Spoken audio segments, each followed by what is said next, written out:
How to buy Nanon network token. So this token came under the symbol of NNN. Now before we start, this is not financial advice. I'm not professional or economic expert. So before investing in any project that you find on my channel, please do your own research. As you can see, this token is available on the screener. It created 16 hours ago and increased by 1000% in the last 24 hours. This token trending number 22 in the base section. To be able to buy this token, it's easy and simple. Click here to copy the token address on opening Bitget wallet. For that, go to your wallet and select the base as a network from here, as you can see.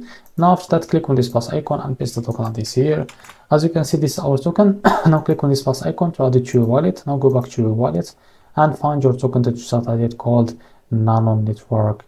So after you find it, now click on it. Now click here on swap, switch from here. From the top, select the token that you want to buy with, for example, USDC, and make sure that you have enough USDC on your wallet. Now click here and type how much you want to buy, and here you will be able to see how much you receive that token, as you can see.